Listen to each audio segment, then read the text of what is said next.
Join me. Together we can rule the galaxy far and sound. I am a Jedi, like my father before me. This is getting out of hand. Now there are two of them.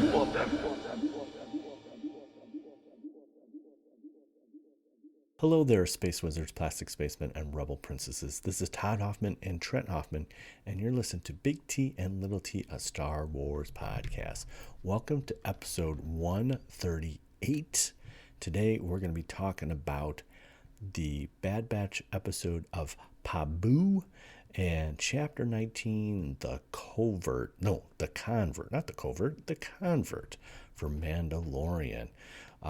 We're in a fun time here. Get double Wednesday, double Star Wars.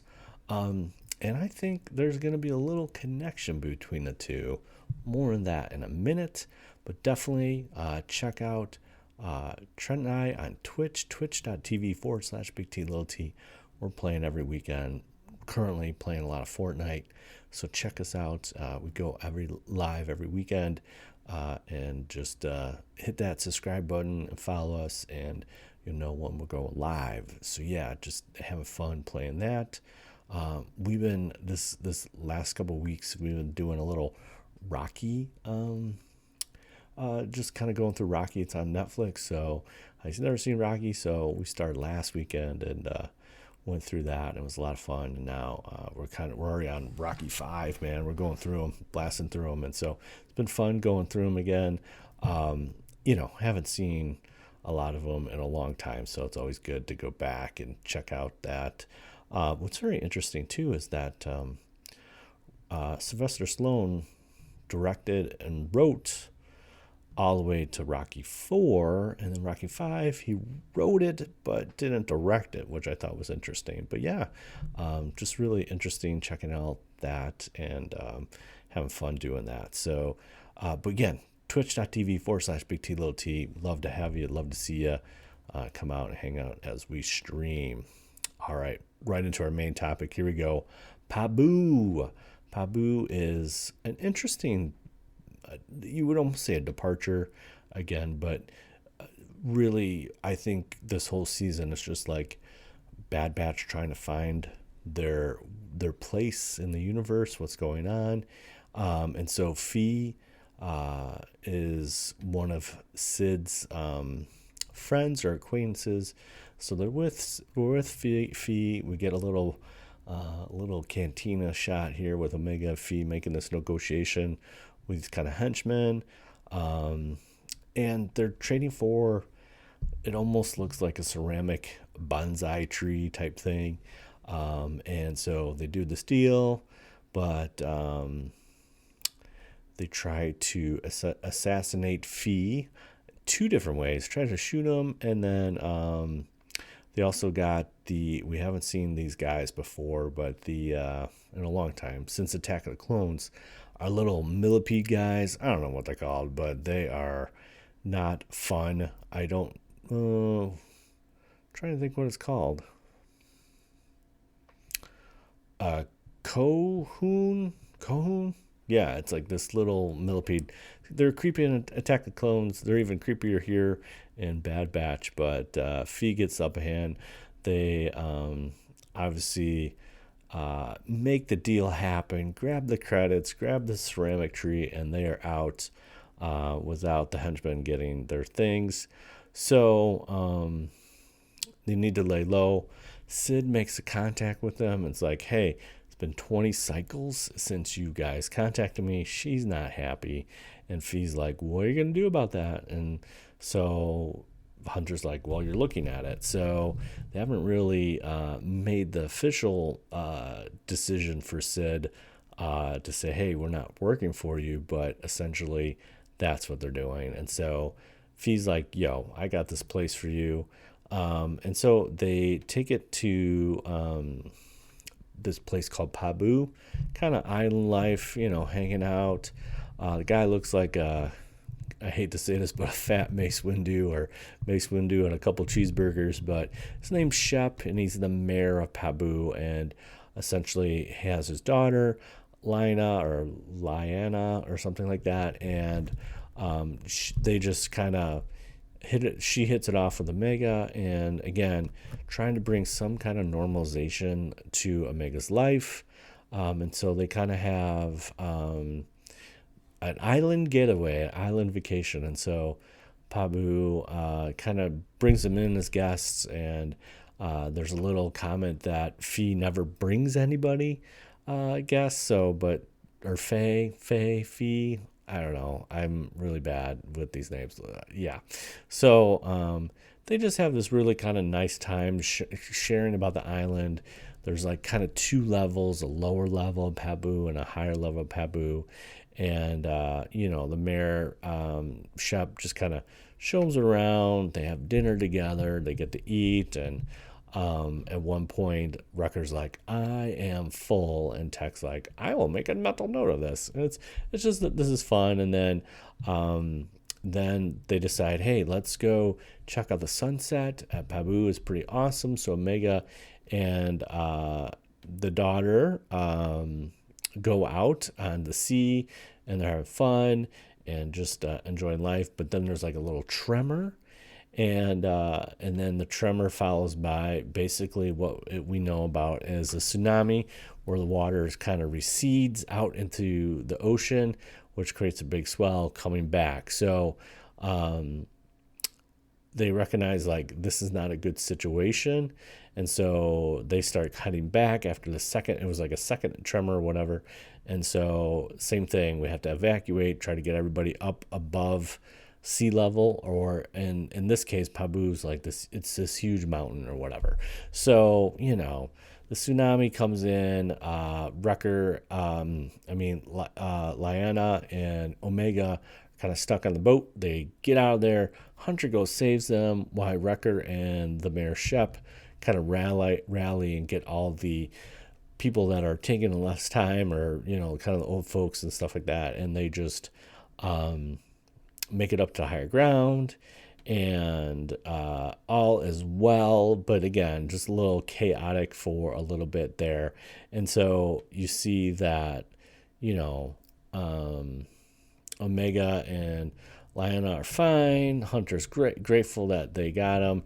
Everybody's in place. But devastation's pretty bad with Pabu because of the tsunami. And but everyone gets together safe. And really what happens is that, Tech is understanding too, like, what are we going to do after this, or what should we do? And even Faye is like, hey, maybe we should settle here. It's not that bad. Obviously, the tsunami's not the greatest thing and not the most stable island, but essentially Pabu, with Mayor Shep, it's like the Empire doesn't come here. What resources we have, we barely have. We just have essentially a self-sustaining island, and there you have it. And basically, Hunter offers them to stay to help fix the damage, and Tech agrees that this is a good thing to do, and that's it. That's Pabu in a nutshell. Pretty short and simple and to the point. Again, the island life definitely has get a little Moana vibes in it, but it's essentially there is calmness, but also there's also danger, obviously, with the sea and stuff like that. And so there you go, Pabu. Pretty short and simple, but pretty awesome.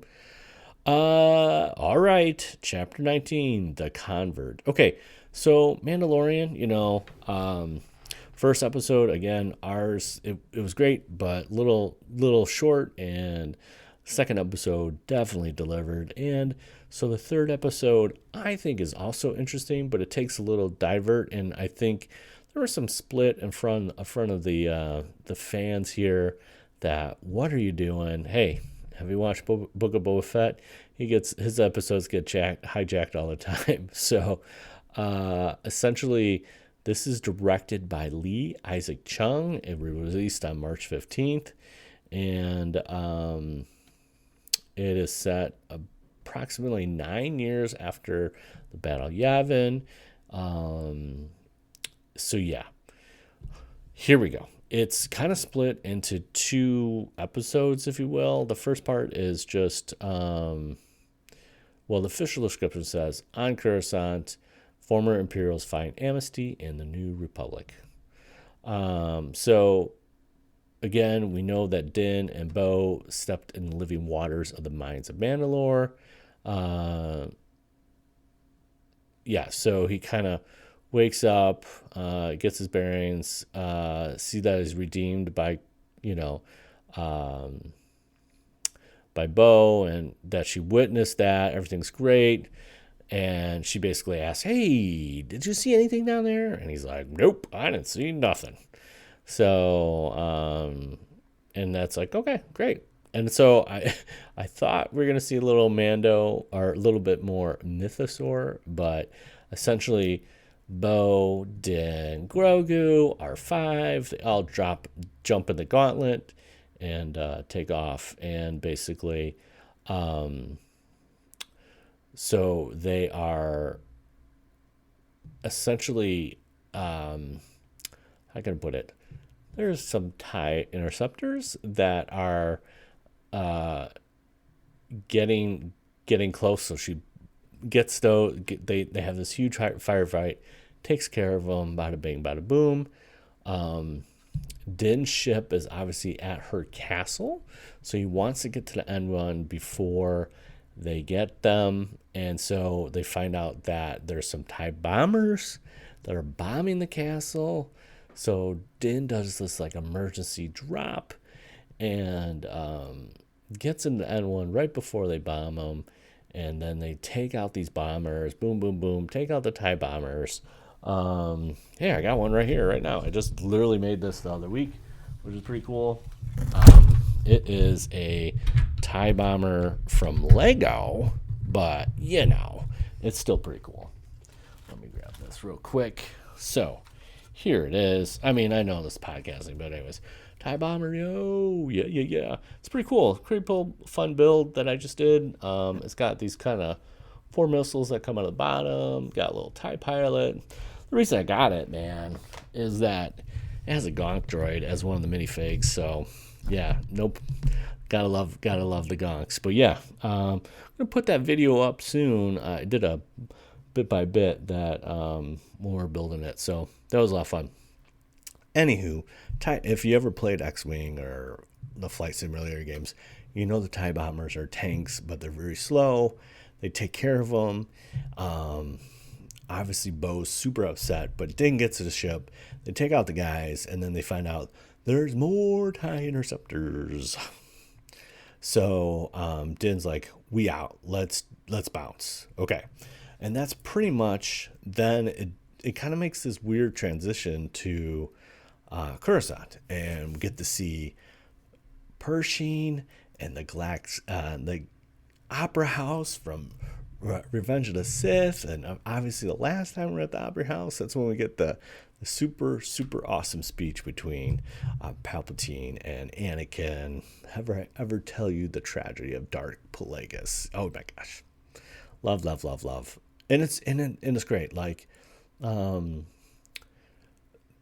when they flash back to the Attack of the Clones in the arena, I believe this is Obi-Wan, or maybe this is Boba Fett. Is it Boba Fett? It wasn't really one for one. But here at the Opera House, obviously a little changes, but like it's pretty much spot on from Revenge of the Sith, which I thought was fantastic.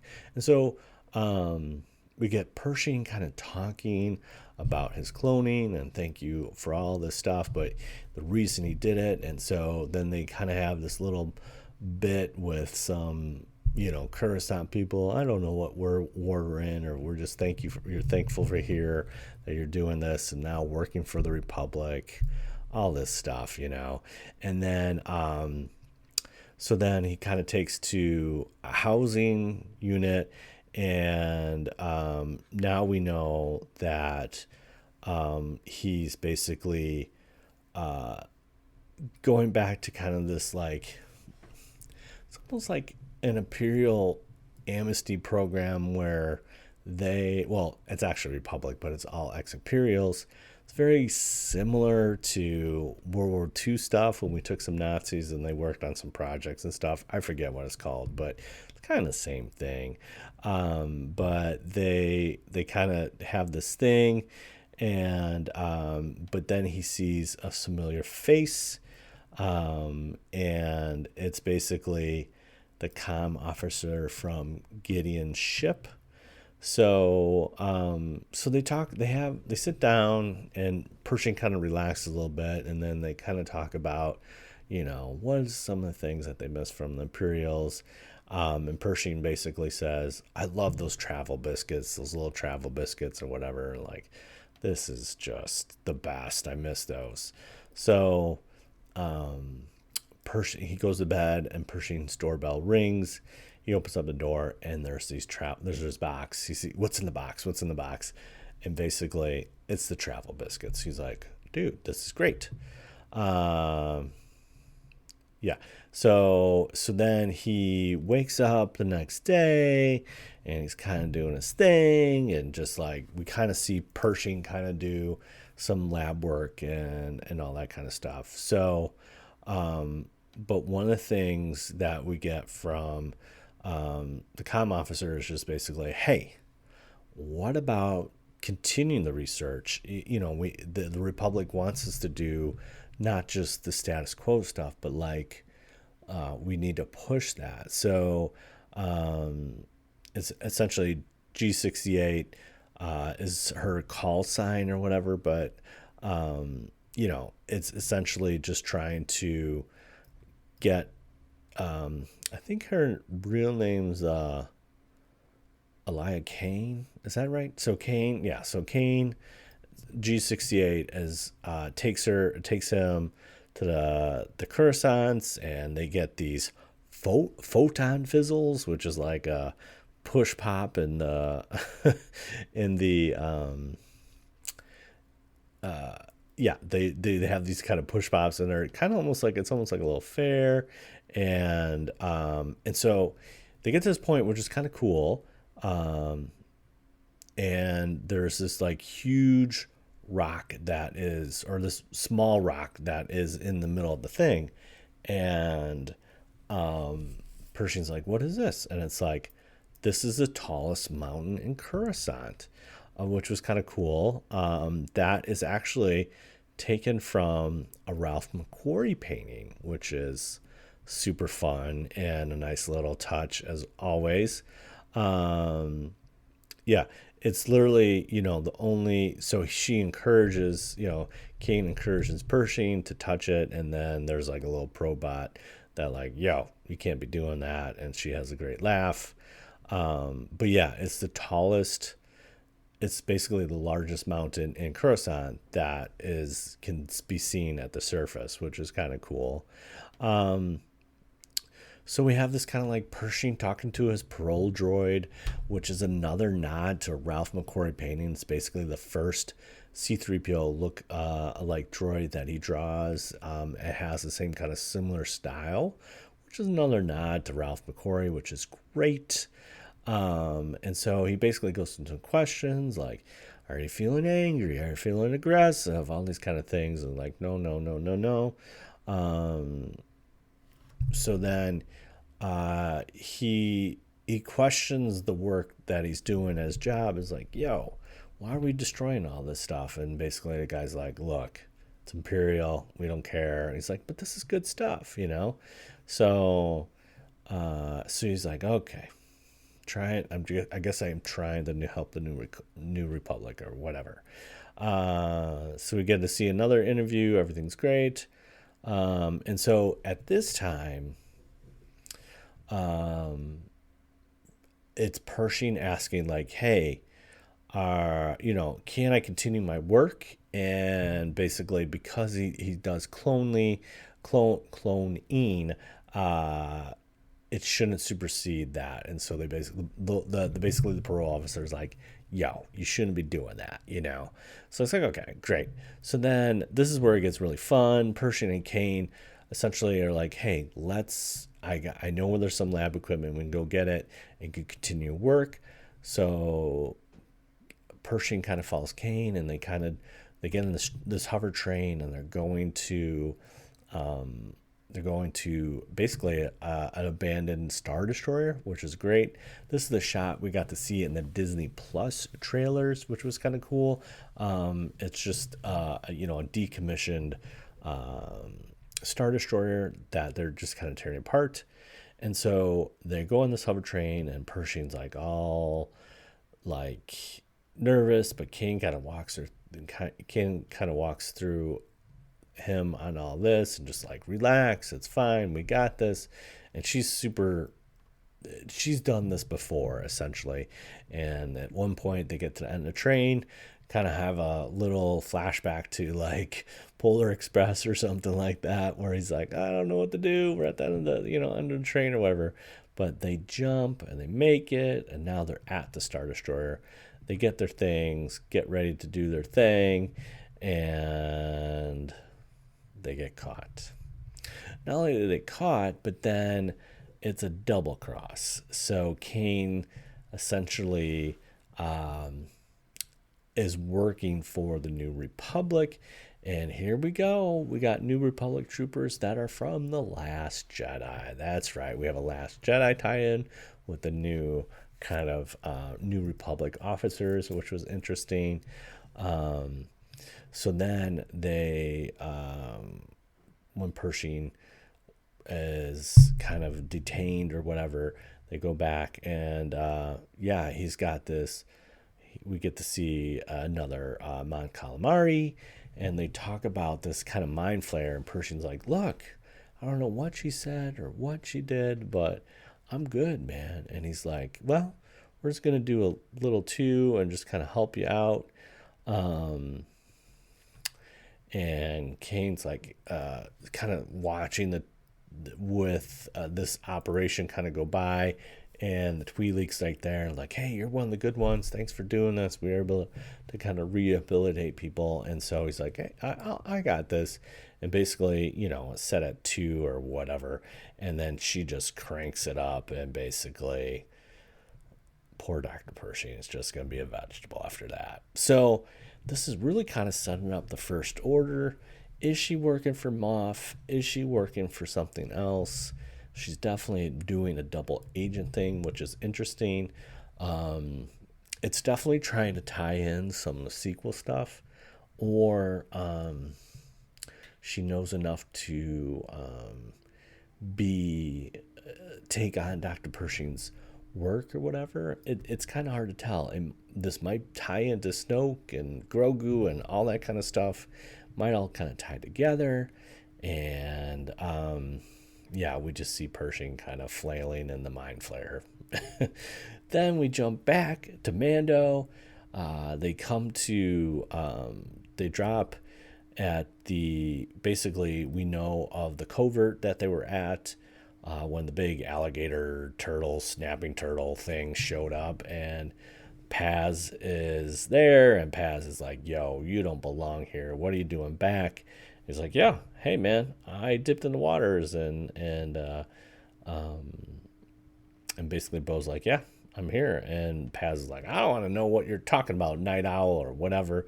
But then they bring her to the armor. The armor tests the water in her little baptism pool she's got, and bada bing, it makes a little sparkly spark, and she's like, this is the way. And so they are now part of the Death Watch. So I don't know if Bo wants to be part of the Death Watch, but she is part of it. And so so basically, Bo confirms it's true, and they start chanting, this is the way. And now that's it. They're part of the gang now. So now she's part of the Death Watch or whatever. So I don't know if Bo wants to be. I don't know if Din wants to be. I don't know really what's going on here, but it's pretty interesting that is happening. And so we have kind of all that at the culmination. So again, people are not too happy with the change, and whatever. It's I like it. I think it's great. It was great going to see Coruscant.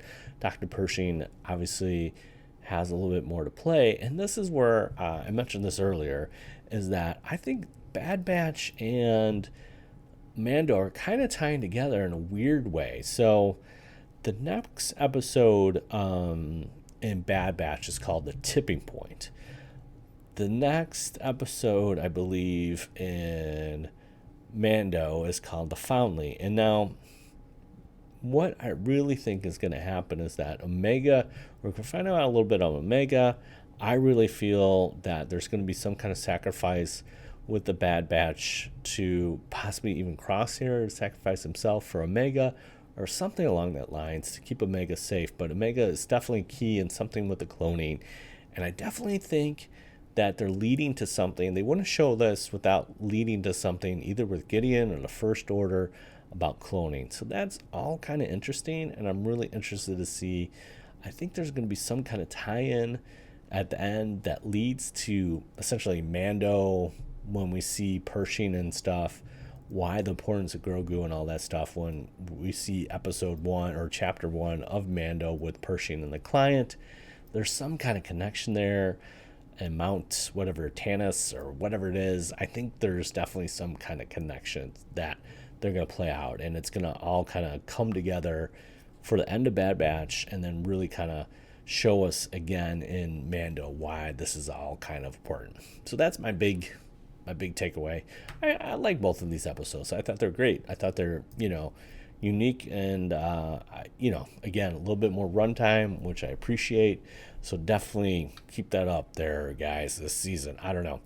Then there's this rumor that the Acolyte, we're actually going to get 8 episodes again, but they're going to be 60 minutes long. And at this point, guys, I mean, we should be at 60-minute episodes, but what do I know?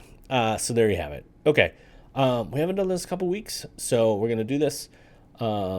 This week, light it all up. Okay, this is our trivia question, so definitely, if you have the answer, just email us at bigtltpodcast@gmail.com, and we'll throw some swag your way. So, what was the concept artist that there are 2 inspirations in this episode of Chapter 19, The Covert? What was the concept artist name? And drop that. Mentioned it earlier. Drop that at bigtltpodcast@gmail.com, and whoever answers first, I will definitely send some stuff your way. So there you have it. Okay. Space Wizards, Plastic Spacemen, and Rebel Princesses. Another episode of episode 138 done in the books for Big T and Little T. You can find us on the socials, Big T Little T Podcast, Instagram, BLIT Podcast on Twitter, and then twitch.tv, Big T Little T. Follow us there. Come out and hang out in the chat. It was a game. It's going to be fun.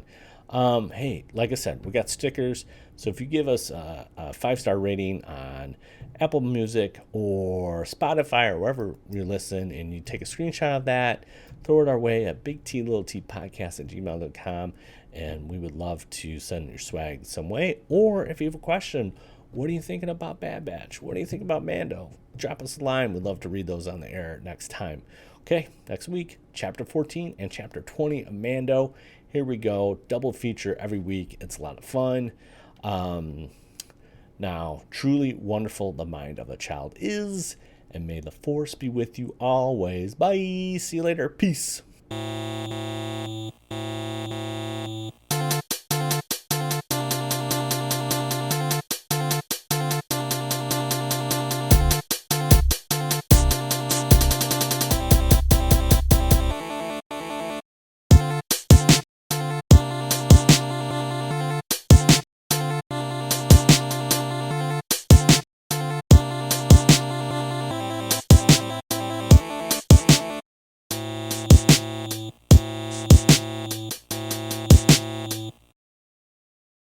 All right, test 1 2 1 2, test 1 2 1 2. Here we go. Check 1 2 1 2. There you go. Very good. Awesome. Like this a little bit. There you go. There you go. Check 1 2 1 2. Check. Yeah.